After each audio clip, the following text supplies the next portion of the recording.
Okay, so welcome everybody, both here in the room and online. It's a pleasure here for me to introduce this talk by James Brusseau, Professor James Brusseau, from Pace University in New York, where he teaches philosophy. James has been visiting the department well, probably a couple of times, both virtually and in presence already. And he was teaching a course for the PhD program recently. And maybe some of you already had the pleasure to meet him, I don't know. But with James, I briefly mentioned that we sort of designed a course which will be offered next academic year, so next spring, basically in 1 year, for all the master courses, and hopefully, although it is not confirmed officially yet, hopefully James will be also teaching part of this course as well and be involved in running it all the time. And the course will be called Ethics for Computer Science and Engineering. And it will be touching ethics topics, principles of ethics, especially tailored for what are the needs and the interests of people operating in the field of computer science and engineering in general, but with some attention to AI. Some attention because it will be not a theoretical course, but a course connected to the practicalities of the profession. So we will develop most of the topics in connection with cases that will be discussed in the class, brought forward by students and actively, let's say, managed by students as well. It will be not only, you know, a listening and take notes kind of course, but it will require some activity, some reflection, some work also during the class.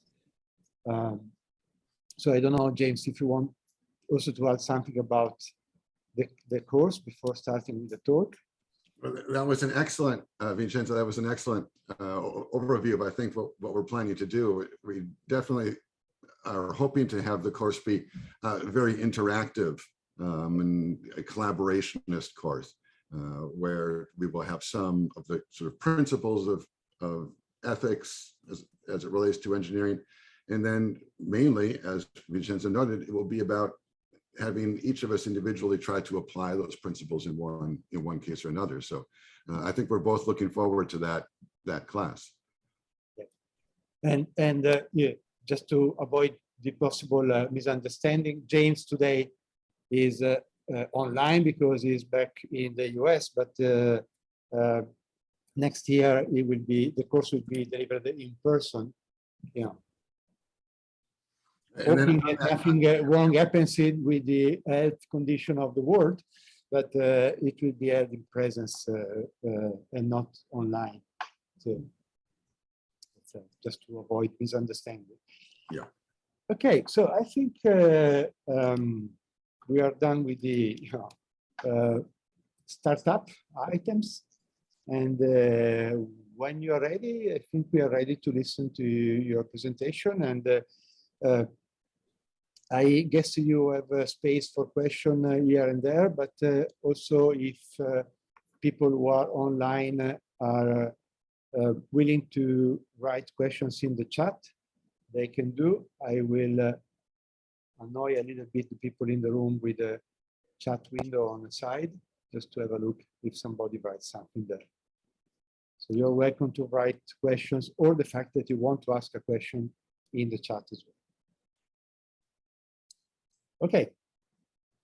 Right. So yes, I will stop at a point or two during the presentation and open the floor for questions.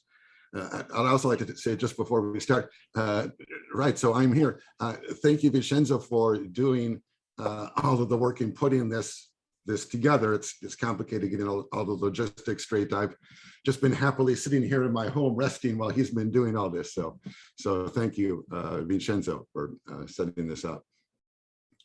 And then I thought we would just jump right in. This first slide is sort of a curious experiment, or it comes from a curious experience a few years ago, and it has to do with this snack food called Cheetos, right? Which is the kind of the yellow, almost popcorn-like stuff you pop in your mouth and eat. And this company, one thing they heard from their consumers was that people hated getting that sort of dust on their fingers that you see here in the picture. They said we love eating Cheetos, but we hate having these messy fingers. And so the company, they invested all kinds of money in trying to invent some kind of dust to put on the Cheetos, which would not stick to their fingers. And in the midst of doing all this, they also started doing some neurological research on people's reaction to the dust in their fingers to see really how much they hated this dust. And what they found was that it was the opposite. In fact, when you sort of check out the neurological reaction that people have to this dust on their fingers, in fact, they love it, they crave it, they want it. It appeals to some sort of, I'm not sure what to call it, some sort of darker, mischievous side of our personalities. And so what the company finally ended up doing is, instead of making the dust to not stick on their fingers, they reversed course completely and made it to stick even more, which is a curious story in advertising, in marketing, and consumer products. But it's a more interesting story, I think, in terms of simply what it means to be a person. Because in this case, it's not like, let's just imagine it's me here. It's not as though it's me who likes hamburgers and me who likes pizza, which are two things which you can have one or have the other. Instead, it's on the one side, people said, look, I don't want this dust, or in some sense, I don't want the dust. But then on the other side, right underneath that, some other part of them did want it. So what's curious is that it's this conflict, right? You have these two parts of yourself that cannot go together, right? One side just is very aggressively, I don't want to want this. The other side aggressively does want it. So this is something that philosophers in various contexts have been thinking about for quite some time. What do we do with those parts of ourselves that seem to conflict with ourselves, right? It's different than having multiple aspects or multiple sides to myself. I like philosophy, I like computer science. Well, that's fine, those things go together, but when it's I like the dust on my fingers and I don't like it, right? That's where it's interesting, when you have that conflict. And so basically there are two ways that we deal with this. One way, as you could say associate with Freud, is we say, look, somehow, some way, all of these various sides of our personality, they are reconciled, they come together. So Freud said that there's the libido, kind of our animal part, and there's our superego, which is a very rational part, and then there's the ego, which brings that together. So there's sort of one me with different sides, even if it seems like they're conflicting. Then the other idea, and the one that I'm going to be sort of exploring today, is the opposite. It's the idea that, in fact, none of us are one person. None of us are a single identity. Instead, all of us are collections of conflicting identities and aspirations, desires and fears. And these things are not unified in any intrinsic way. So despite appearances, as Deleuze puts it, right, he's not one person, he is many people. The idea that James Brusseau, me, is one person is a kind of illusion. Right? And the truth is that I am many. Whereas for Freud, it's the opposite. The truth is we're one person, and the illusion is I am many. You know, we could talk about this. We won't, but we could talk about this for an entire semester. But because I'm a philosopher, I will go for a quick sort of way to wrap this idea up. And philosophers always go for, when we're looking for a quick explanation, we frequently talk about trees and forests and sounds and falling and that stuff. And so for identity, I think you can say, look, there's sort of two possibilities. Either there's, what you're looking at here is one forest that has a lot of trees. It's like one person with many different identities. Or by contrast, you can go the other way and say, look, well, what we see here is many different trees that appear to be one forest. There's no way to distinguish, or let me put that differently. There's no way to prove that one is right or wrong. There's no way to prove that one is better and worse.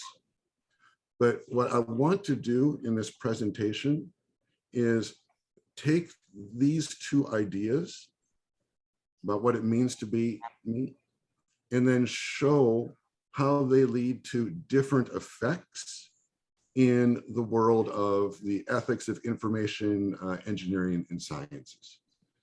So that's the roadmap. Start with this idea and now start to extend it toward information engineering in sciences, which we will do here with the case. This is a thought experiment case. That the true part is the idea of chatbots being used in medical and psychological settings, or conversational agents, you might call them. In this article, they call this medical aid a chatbot, so that's what I will call it. And what they're proposing in this article here from the Journal of Medical Internet Research is that the chatbot will be used to change patient or individual behavior. And what I want to add, or what I want to question about that is, okay, I want to say, if you're going to change someone's behavior or nudge their behavior or influence their behavior, we better ask beforehand, or maybe we have no choice but to ask beforehand, who are we trying to nudge this person toward? Who are we trying to make this person be? And I think that question, who is it we are trying to, if we're trying to change someone's behavior, who are we trying to make them be? Who will be the person who emerges on the other side? I think that's a little bit more complicated and maybe a little more interesting and knotted than it sometimes is taken to be. So just to begin thinking about that, I thought we could use an extreme case, which the extreme cases are always the most illuminating, or generally.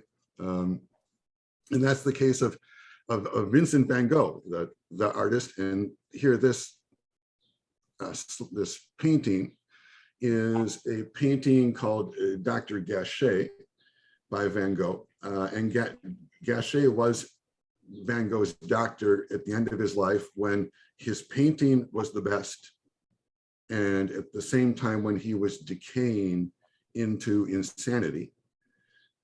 And what we believe now, somewhat speculatively, with some substantial foundation facts, is that his behavior, his psyche, almost everything about him, Van Gogh, was being significantly shifted by his diet, especially by what he was drinking. And he was drinking a lot of concoctions that people like Dr. Gachet were recommending. One of them, in this painting, the doctor has a kind of a plant in front of him.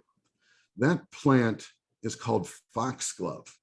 And from foxglove, you can distill a kind of element which is called subsequently digitalis. And then you can drink that.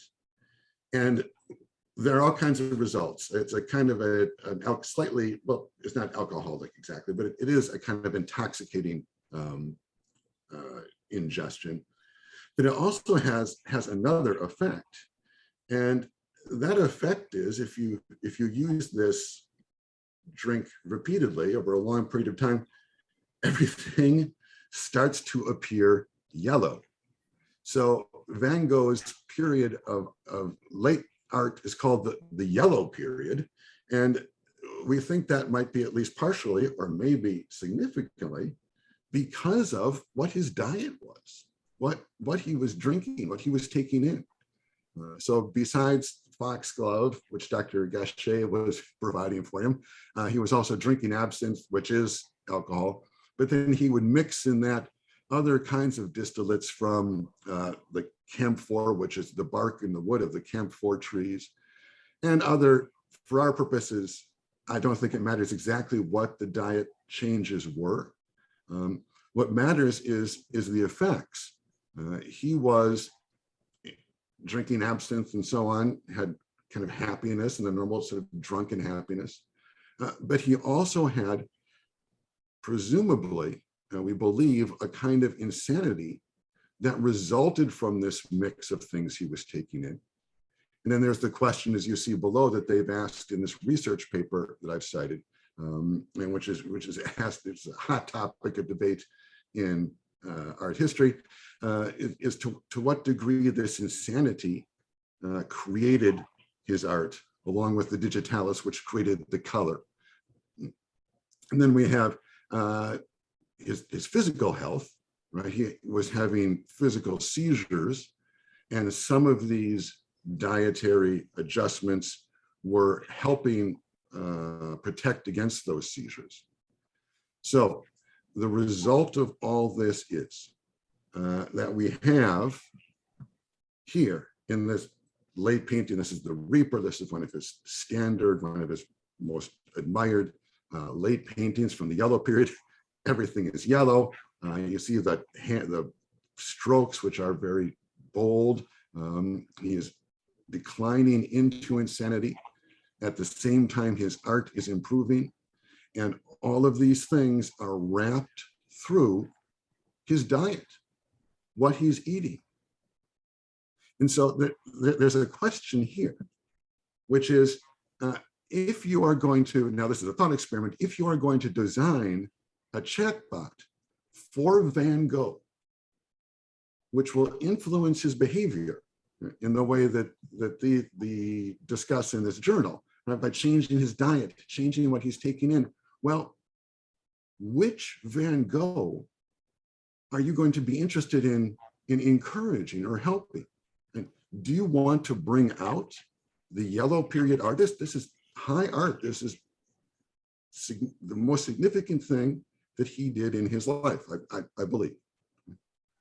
Or would you rather bring out the person who was suffering from physical seizures and cure that person? You could do that, but that would require a different diet. That would require a separate way of modifying the person's behavior with the chatbot. And then there are other aspects of Van Gogh's personality too, or his identity, which go back further in the past. He was, for some time, a devout theologian studying the Bible. And there are other things we could discuss, but just take those three, right? There's the yellow period artist. There's the patient suffering seizures. There's the man in the past who was a quiet theologian. And diet can direct him to one of those three. So which one? How do you make that decision? Right? That decision has to be made if you are going to start creating an artificial intelligence chatbot for Van Gogh. You can't avoid that decision, because if you're going to modify his behavior, you have to modify it one way or another, right? So those are three choices for Van Gogh. And it seems to me, those are very difficult choices, right? I mean, you could say that his artistic skill is the best part of him, so we should encourage that. But you could also say that he should be physically whole. He should not be suffering seizures. So what's the answer? I don't know what the answer is to that question. I don't know who we should create or change Van Gogh into, but I do know that the two models of identity that we have make this into two very different kinds of decisions. So going back to the start, if we want to say that what it means to be me, or what it means to be Van Gogh, is just one thing, that there's one person who is Van Gogh, then what we will need to do, it seems to me, is design the AI chatbot to incorporate those different selves that Van Gogh is. And not only the different selves that he is now, the artist and the patient, but also the person he was before the insanity that came at the very end of his life. Because whoever Van Gogh is now, if he's only one person, then he was also that person back then. So if you're going to say that what it means to be a person is to just be one person with different sides or different aspects, then you've got to find a way to incorporate and bring together all of the various ways that Van Gogh lived as an artist, as a patient, as a theologian.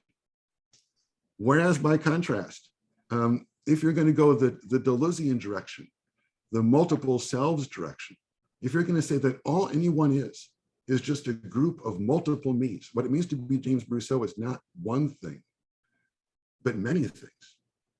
Well, then you have a kind of a license. Then you can choose. You can say, look, Van Gogh should be the yellow period master painter. If that means he suffers seizures, that's what it means. If that means he ultimately commits suicide, maybe that's what it means. You can make that case. I'm not making that case, but you could make that case if you go this second direction. So what I want to say with this example of Van Gogh is that the design of an AI chatbot, which is going to change our behavior, necessarily invokes this question about, well, who are we designing for, one person or many? And the way we are going to nudge or influence or change their behavior differs, at least potentially radically, depending upon whether we use one or the other way of thinking about what it means to be me. So that's the first of three things that I want to say this afternoon in Italy, this morning in New York. It is that there are two conceptions of personal identity, that I can be one person who appears as many, or many people who appear as one. And then I want to say second, that there are two kinds of activities for information and engineering science, depending upon this view. If there's one self, like just one Van Gogh, then you have to try and find out who that one self is and figure out how I can know that one self. How do I determine who Van Gogh is, and how do I make it all work together? By contrast, if you go for multiple selves, then you've got to decide something very different. You've got to decide, I want this Van Gogh, or I want that one. And then the last point, and the most important point, is that this decision, I'm insisting, is always already made, because you have to already have made that decision, maybe not consciously, but you have to have made that decision just to begin work in the first place. If you're going to define an AI chatbot to modify someone's behavior, then you already have to have made an assumption about who that person is and what behavior, in what way you're going to modify the behavior. Are you going to try and discover who the real person is, and make them like that? Or are you going to select part of who that person is and encourage that, to bring that out? Two very, very different projects. Okay, so that's part one of what's going to be 3 ideas. And I thought maybe I could stop just for a moment to see if there's anything that I have not been clear about, or that could be further defined, because this idea we have here is what we will use and build upon for the next one. So I will just give it a second if anyone would like to pose a question. Sure, Flavia. Yeah, hi. Very interesting talk so far. I'm just wondering if you're maybe a bit optimistic as to how much we can mold or change people's behavior. I mean, this would be a dream to just change the diet and change someone's interests, for instance. I mean, the Van Gogh case is an extreme case because he was effectively on drugs that were altering his perception and whatnot. However, do you think it's really that easy to just modify someone's interests with a chatbot or diet or whatever? And is it really fair to talk about multiple selves? All of us have multiple interests at different points in time. You know, you might have a, I don't know, languages phase, then you might have a sports phase, then you might have whatever. Is this really multiple selves or just different interests? Thank you. Right. Terrific question. And I think that the question, well, there are two parts to the question as I heard it. And I will answer the second part first, which is, I think that the question is its own answer. What I'm trying to do is raise the ambiguity itself between the possibility that I am one person with different elements of my identity, or I am simply fundamentally different people.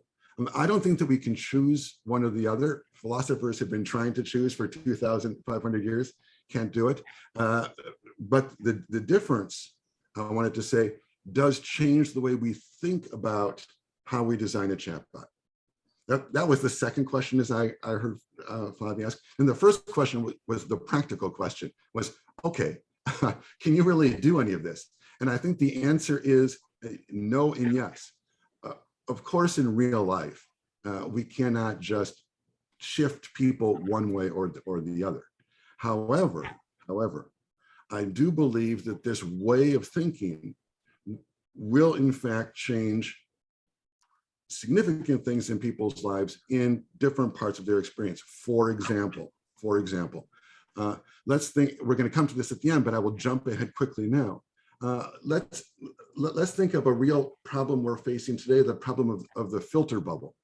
That is the problem that people are constantly being drawn into interactions with others who are just simply very similar to themselves.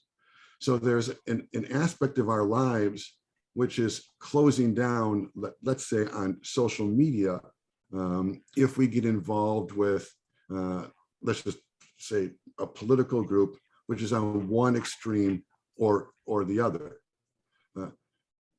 When we're looking at that experience, right, which is really an AI online experience of how our conversations are being nudged and pushed toward one group of people or another, when we look at that, we can say that there are two ways of approaching that reality. One way is to say that maybe possibly, if there is one self that I am, then either that self that I'm involved in with this group is not me, or if it is me, then maybe we should allow people to be focused and to be trapped in a kind of filter bubble, because that's who they are. I'm not sure why we would say that people should escape that filter bubble if it authentically represents their own interests, their own aspirations, fears, and so on. Whereas by contrast, if you are an AI designer and you go with the multiple personality view, then you might say, look, I have a justification, and I'm going to get to why it's an ethical justification, that's next. But you say, I might have a justification here for providing people with possible conversational partners who have completely different ideas, because that will appeal to a different possible identity they have. So I think that there's an ethical difference in the way you approach just something concrete like a filter bubble, like people being trapped with others who are just talking and repeating the same things they say. If you believe in the one self model, it's very difficult to justify pulling them out of that. Whereas by contrast, if you believe in the multiple self model, you have an ethical justification. You can say, look, I'm going to appeal to a different self that this person has. Okay. I know that answer is a little hazy right now, but it's going to become clearer with the next step. That was a very good question because it leads perfectly naturally into the next step. And so maybe we should continue. What is going to happen here is I'm going to fill in the middle area between what I first said about the two ways of thinking about personal identity and the answer I just provided. And the way I'm going to fill that in is with a thought experiment. As you've seen from my discussion of Van Gogh, I tend to go to the extreme cases. That's the way philosophers work. That's the way we produce knowledge, right? We don't produce knowledge by gathering large numbers of cases and studying the data.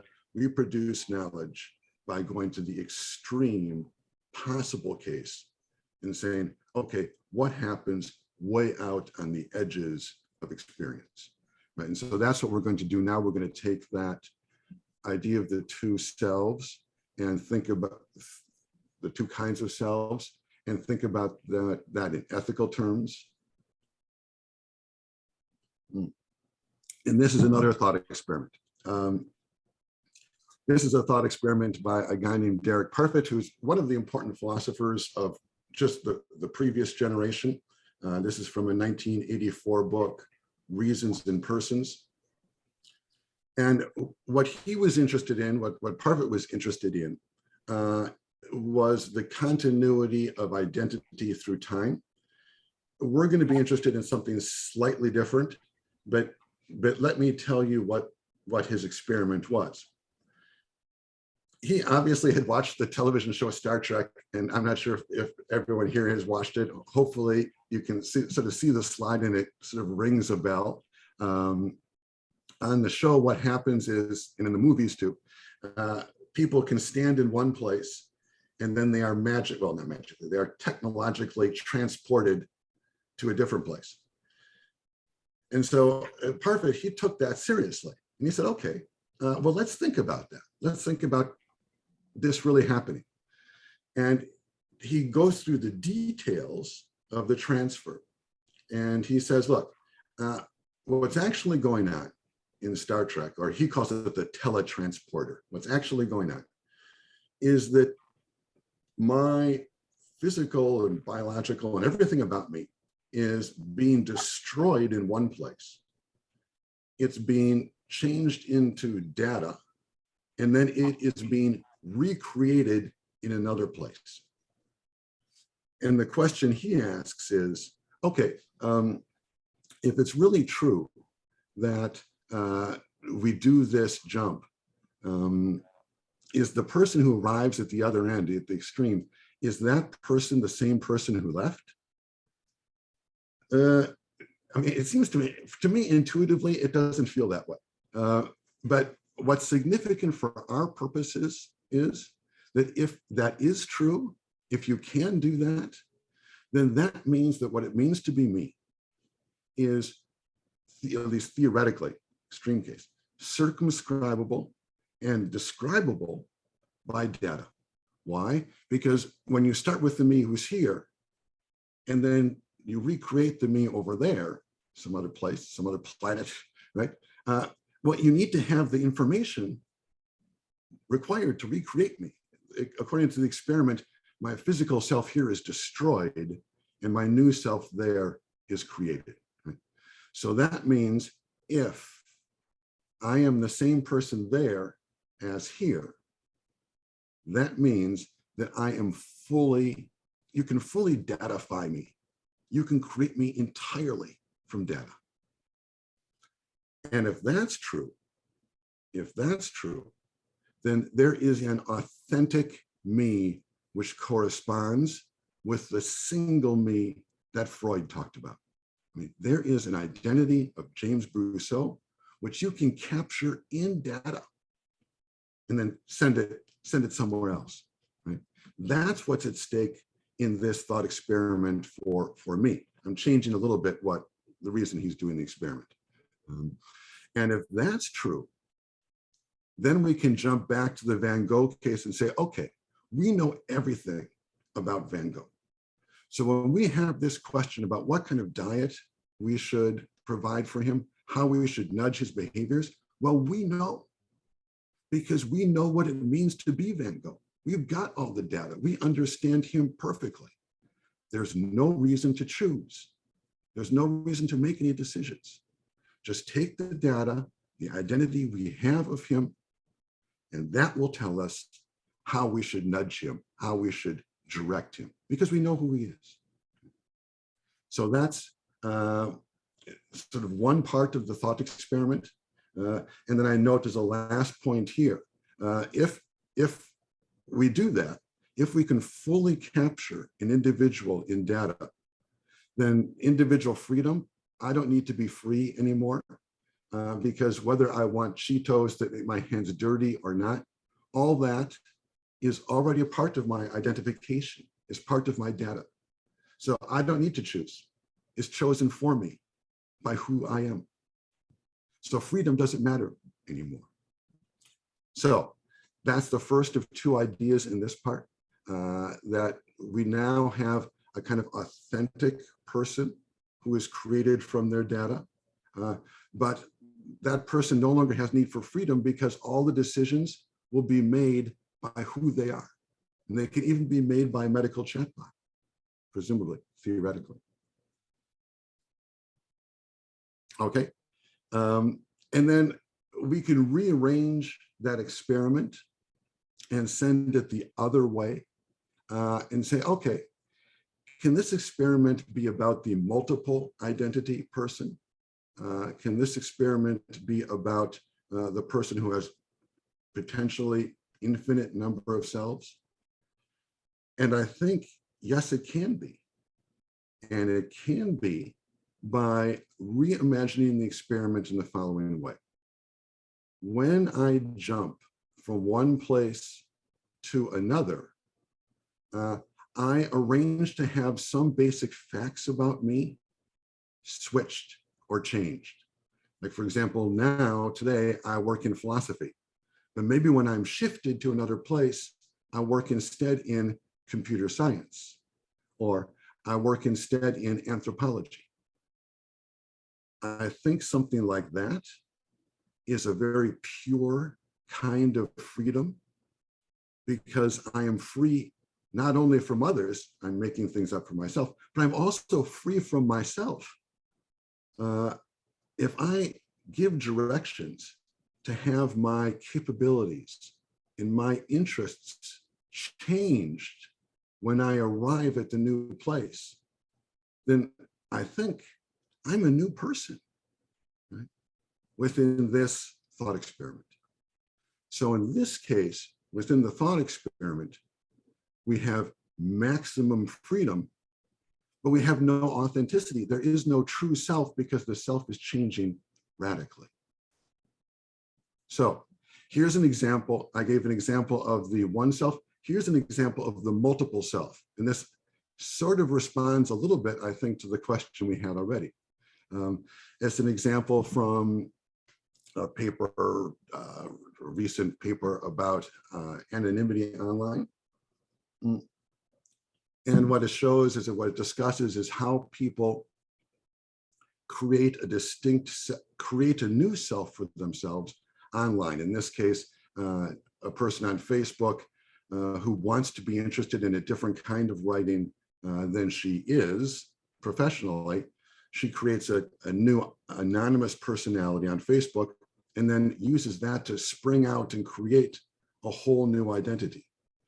I think something like this happening when you set up an anonymous identity on Facebook and then create a reality around it, something like that is not too far removed from the transporter experiment, where you just change part of yourself and suddenly arrive at a new place.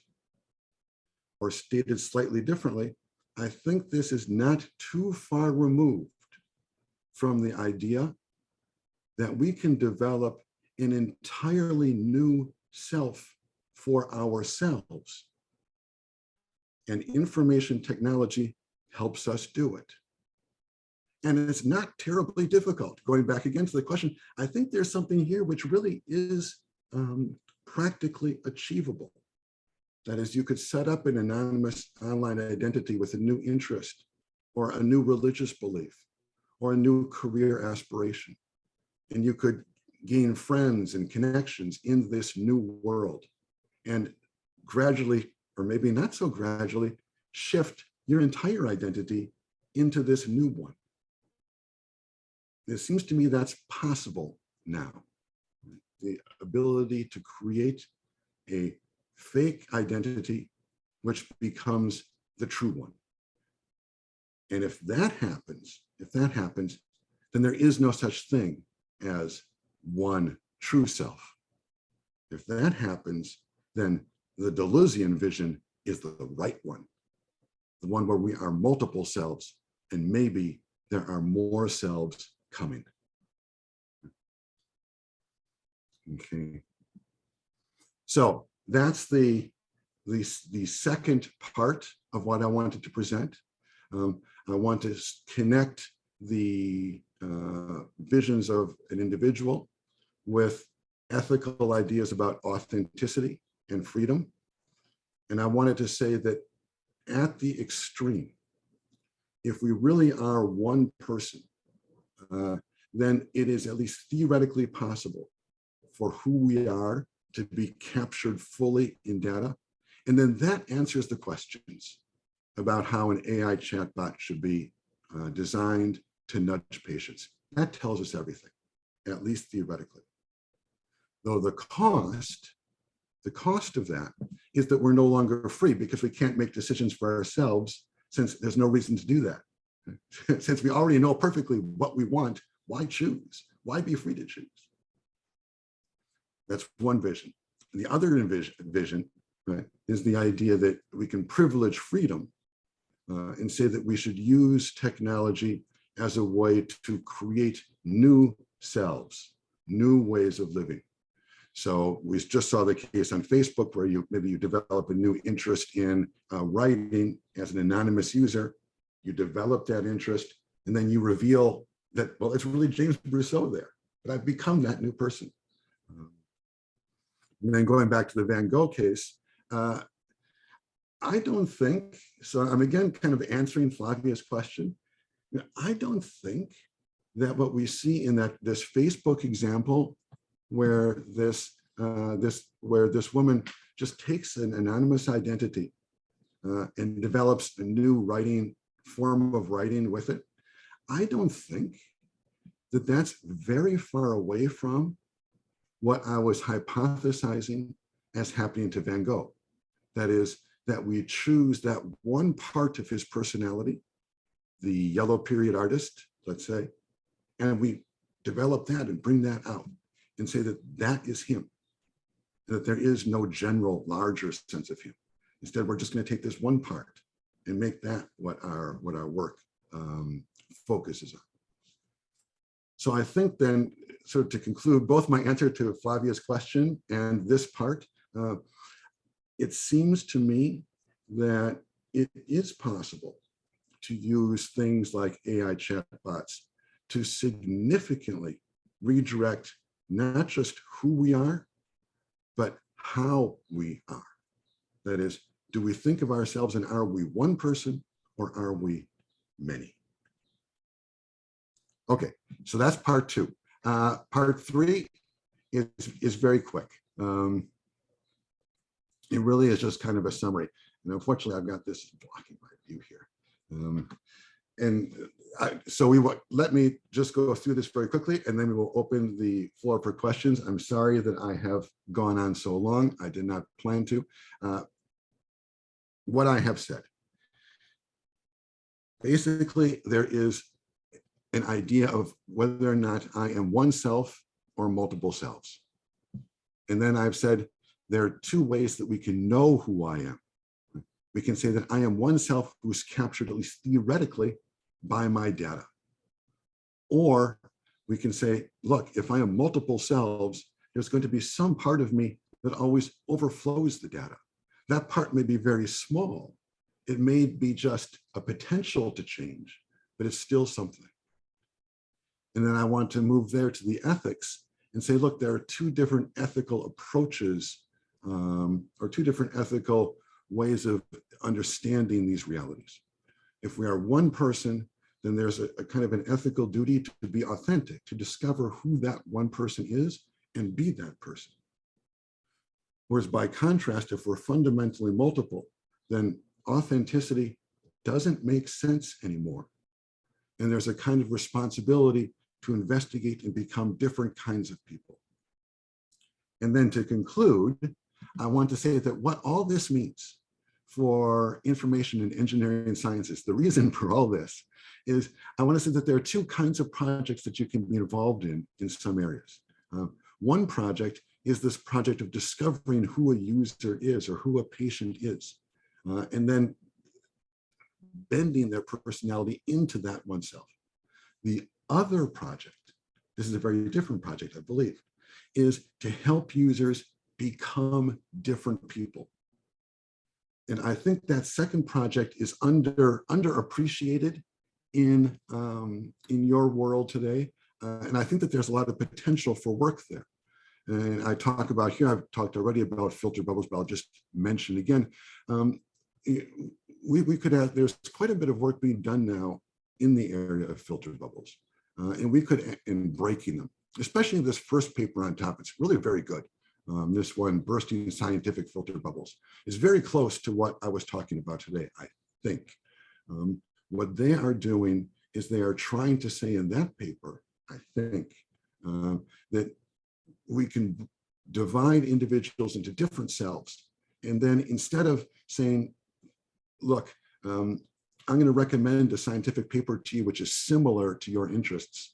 I'm going to recommend a scientific paper to you which is in some ways the same, but in some ways completely different.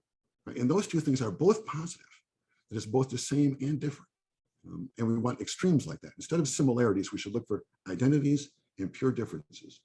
I think something like that is very similar to the notion of multiple identity that I have discussed up to now. Now, there are other things I wanted to add, but I've gone on for a long time. So why don't I stop here and open the floor and say, first, thank you for joining us this afternoon. And second, to allow anyone who would like to ask a question to please do so. Yes, thank you very much, James. You have questions here in the room or online, of course? Maybe I try to add a couple of comments rather than really questions, but you may want to react, which could be complicating a little bit the already complex, painting that you have done. The first comment is that the different vision of identity, one self, multiple selves, and it looks to me that if we consider what we could call operational concepts, the ones we use in daily life, for normal activities, then we continuously move between one and the other. So there are, different kind of situations, different times of the day, possibly, different contexts in which we behave like, we have a very defined one self identity. There are other situations in which we consider to be multiple facets, multiple different selves. So it's a kind of depending on context. And then the other point I want to comment on is about nudging, about the fact that you were correctly questioning which kind of behavior is the nudging application, the nudging chatbot trying to promote, to induce. And I think that's a very interesting example, but it's not necessarily the only situation which is interesting to reflect on, because it seems to me that nudging is the area in which the impact of technology on behavior of users is considered as intentional. But as you were more or less saying when you were discussing the bubble effect, in all technology is influencing changes in human behavior. If you want to look at very, very simple examples like the relationship between us and maps and territory today with respect to, say, 5 years ago, 10 years ago, our behavior is different. And that was not intentionally designed. It's not nudging, but still, the question is, whenever we create a technology, is it a fork or is it an app? We introduce some change in how human will behave induced by the use of that technology. And that's an interesting question in terms of ethical issues that can be addressed. Thank you. Right, and then I would want to say, I think that's certainly true. Every time we have a new technology, there is a fork. But then what happens after that is that we come along and we try to understand what that fork is. And I think that we only understand what is happening afterwards to a certain extent. And one of the things I'm trying to present here is I'm trying to say that we can now see sort of afterwards, after we've already begun to make serious advances in using data to influence the way people live, we can now see that there are these two, this old question in philosophy is been underneath that activity the whole time, even though maybe we haven't seen it clearly, right? And this old question in philosophy is whether we are trying to, in some sense, restore or make people who they are, like discover who they are, define that, and help them be that way. Or instead, are we trying to find ways to help people create new identities, new ways of living? I don't think that we have, I don't think that we have been phrasing the reality quite that distinctly so far, but I think that reality has been with us the whole way. And then again, I would go back to the example. I think this is really a very telling example of the way that technology or big data can be used to give someone an opportunity to become a different person, someone who's almost unrelated to the person they were before. So I think that catches well, Vincenzo, with your point. The fork is there, and we've had this question underneath. It's only now that it's coming to the surface. It's only now that we're beginning to see it, and we can begin to deal with it. And one place, as I say, going back here, one place where just in regular life, we're beginning to see this is in the question of the filter bubble, and whether or not people want to get out of it and how they get out of it. What does it mean to change myself? And if I'm listening to the same music all the time or having the same conversations all the time, do I want to change that? And if I do, how do I change it? By becoming a different person? And how do I do that? I think that these are very new questions on the explicit level, but again, they've been with us, you know, for the last 20 or 30 years, just quietly waiting to come out.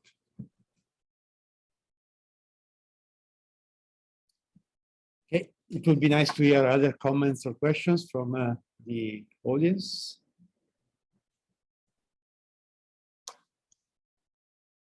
Clarification needed, maybe, or anything?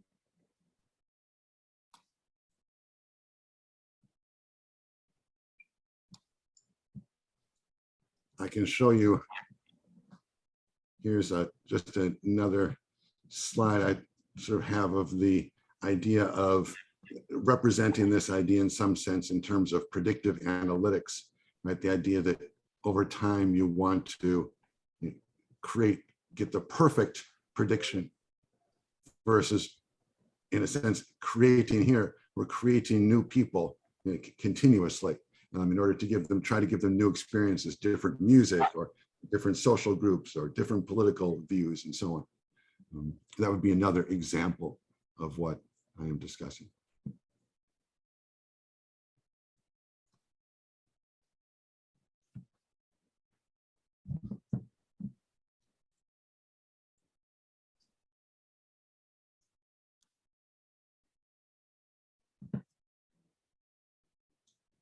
Well, I think we're coming to the end of our time, Vincenzo. I think it's just about 11:30. Somebody, Luca, raise. Yes, thank you. Can you show again that the last slide, the Excel slide that you were showing us just 1 second ago? The first or the? No, the last one, the one with the charts of yes, this one. Okay. So I was thinking about this. Does not only apply to engineering, to computer science. I think this also has an interesting effect on the market usage of such systems. I mean, if you manage, for example, the thing about listening music to create new selves, because each time you start liking a different music, you find that yourself is changing. You get stuck into the loop of keeping using this kind of service. Let's say it's Spotify, for example. While on the other hand, if you reach to be like the perfect self, and in this case, I'm thinking maybe about fitness app. At one point, you will stop because you're just, okay, this is my true expression of myself, and I don't need it anymore. So does also have an effect on the way companies could make this principle into their own business models and markets. Maybe I'm going a bit out of topic here, but well, you enlighten me with the last slide. Well, curiously, actually, I had this discussion with someone who was in the ethics class 2 years ago, and he said that curiously, I think that he had a music recommender service. I mean, he was actually had this. He and a few people made this little company. It was like a Spotify that failed, and he said that the biggest problem they had was that when people found the music that they truly liked, you know, that when their variety really narrowed to a very slim set of recommendations, then he said they stopped listening to music. So they just went away. They just disappeared from his entire platform. And it wasn't, he said he felt like it wasn't because they were bored so much of the music. It's instead that they were sort of bored of being that person. He said the sense he got was that people just decided to do other things, to not listen to music anymore. In a certain sense, music had been conquered, or music had been known, right? That they understood who they were on that level, and they were not bored of the music, but bored of themselves, tired of just being stuck listening to this music, even though they liked it. So that experience that he had, that he shared with me, I think fits very well with the question you're asking, that maybe a company to be successful, a company will need to find ways to help people become different people, as opposed to discover who the real person is and serve that person. Those are two very different activities. As I say, I think that it's only now that we're beginning to sort of pull them apart, especially in the area of filter bubbles, beginning to pull them apart and see how different these activities are. Does that answer your question a little bit? Yeah, yes, I think very interesting that you get bored about your true self. Right. Yeah. In that kind of way. Yes, I think, yes, thank you very much.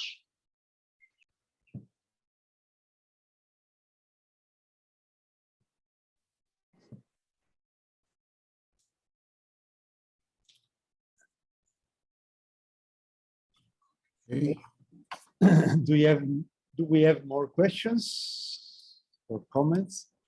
It was very interesting, the last one.